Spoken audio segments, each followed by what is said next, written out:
উইকেন্ডে নেটফ্লিক্স দেখতে গিয়ে হঠাৎ করে একটা ডকুমেন্টারি চোখে পড়লো। নাম হচ্ছে মিনিমালিজম।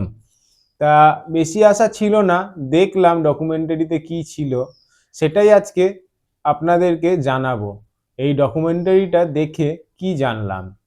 মিনিমালিজম মানে এই না যে সব কিছু ছেড়ে আপনাকে পাহাড়ে পুরো চলে যেতে হবে। মিনিমালিজম মানে হচ্ছে যেটার দরকার নেই সেটাকে লাইফ থেকে বাদ দিয়ে দেওয়া। আমরা বেশিরভাগ সময়ই ভাবি যে নতুন জিনিস কিনলে হয়তো লাইফটা আরো সহজ হবে, কিন্তু আমাদের কাছে যেগুলো আছে সেগুলো কি সত্যি আমাদের লাইফে কাজে লাগছে? এটা নিজেকে একবার প্রশ্ন করুন। Point one, less staff is equal to less stress. এই ডকুমেন্টারিতে একটা কথা খুব সুন্দর বলেছে যে আমরা যখন ভাবি নতুন কিছু কিনলে সুখ আসবে, কিন্তু আদেও কি তা আসে? আসলে আসে নতুন কিছু জিনিসের সাথে টেনশন।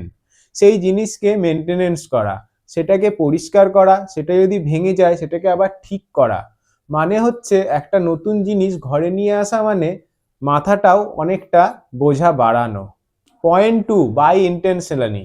কোনো জিনিস কেনার আগে নিজেকে প্রশ্ন করুন, এই জিনিসটা আপনার লাইফে কি কোনো ভ্যালু অ্যাড করবে, না এই জিনিসটা শুধুমাত্র কিছু মুহূর্তের খুশি দেবে। Point three, time is more valuable than things. এই পয়েন্টটা আমাদের মনে করিয়ে দেয় যে কোনো জিনিস কিনতে গেলে আমাদের টাকা লাগে না, আসলে লাগে সময়। আর মিনিমালিজম বলছে সময়টা জিনিসের পেছনে নয়, নিজের পেছনে লাগাও। Point four, your value not equal to your things. তোমার জিনিস দিয়ে, যেমন তোমার ঘড়ি, দামি ফোন বা জামা দিয়ে তোমার মূল্য নির্ধারণ হয় না।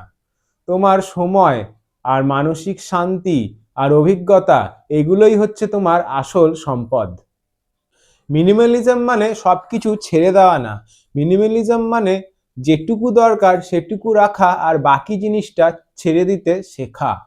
এমন একটা জিনিস যেটা আপনার দরকার নেই কিন্তু আপনার ঘরে পড়ে আছে, তা আপনি কি পারবেন ওই জিনিসটা ঘর থেকে বাদ দিতে? কমেন্টে জানান। মিনিমালিজম পারফেক্ট হওয়ার কথা বলে না, এটা আমাদেরকে সচেতন করায়। হয়তো আপনার জীবনে একটু শান্তির দরকার, তার জন্য নতুন কোনো জিনিস অ্যাড করার দরকার নেই। হয়তো দেখুন একটু বাদ দিলেই যথেষ্ট।